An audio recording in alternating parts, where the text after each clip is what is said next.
Welcome to episode 2 of Reality Recap. We've got some fun stories today about augmented and virtual reality in space, some aircraft training stories, and budget headsets.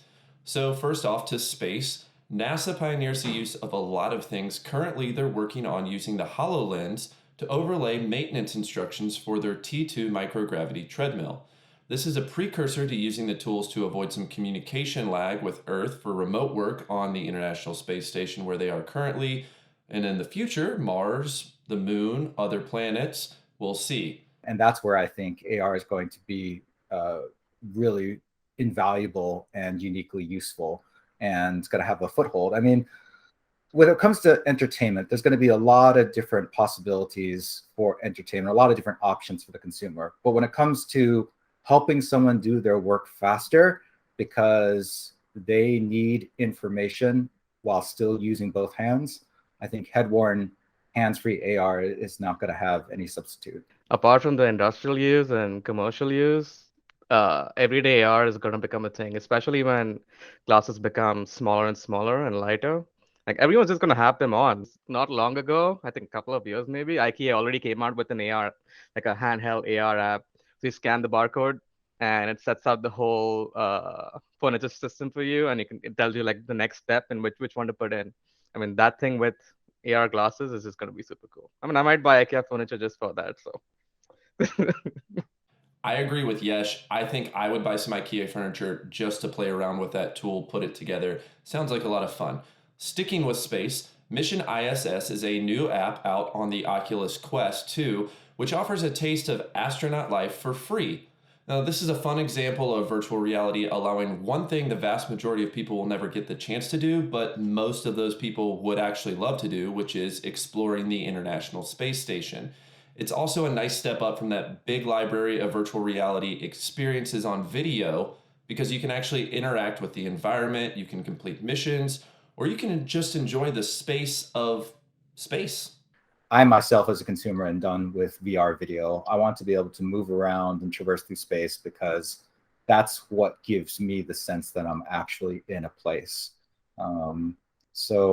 Yeah, really encouraged to see experience of this quality enable me to move around a simulated National Space Station. Because again, there's no other way that I'm going to realistically experience it, but I would love to. Space has always just been the final frontier. I think every kid has wanted to be an astronaut at one point in their lives. From the final frontier to fighter pilots, Red 6, which is a company that builds out AR training for in-cockpit simulation for the military, is now rolling out a much smaller set of goggles for the system they've been working on. These will hook directly into pilots' helmets so they don't have as chunky of an overlay system. And here's the cool part, it can display multiple enemy units and now even some friendly wingmen. Think things like refueling mid-air or planning dogfights or maneuvers. This could be a major step forward for training multi-aircraft missions without the cost of getting all those planes off the ground. I think that it is going to become mainstream to be training in all of this, and it's going to become smaller and smaller and more efficient. Like we've seen time and time again, even if you're doing a basics training in AR, it's going to reflect well in real life. It's obviously expensive to have actual like combat training, but yeah, this is a cheap way of doing it, and it's a good start. We're all about saving money and being efficient when possible. All right, moving on to our final story. Nreal is rolling out a new headset.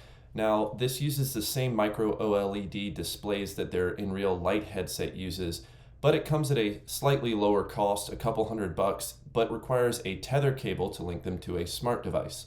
There's no hand tracking, no spatial awareness. It must be controlled completely by that smart device that it's linked to. It's due to launch in the US next year. Is it really AR or VR as they claim? It's totally a step along the way. I mean, they're trying to get to where everybody wants to, but a tether with no camera and no hand tracking, it's a glorified screen rather than an AR headset.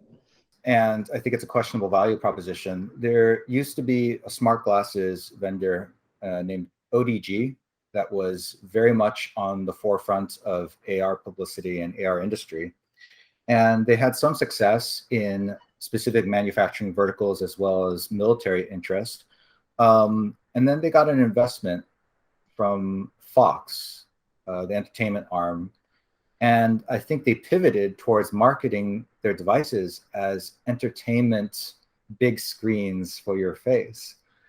And that is such a niche application that offers value for at that price point to people who have a lot of disposable money to throw away, that I thought it was an interesting pivot.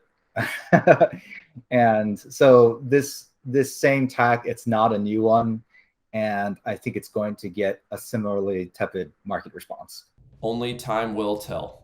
Well, that wraps up this episode of Reality Recap powered by CrossComm. Be sure to like, subscribe, comment below, and catch us in the next couple weeks with our next episode. Have a great time, everybody.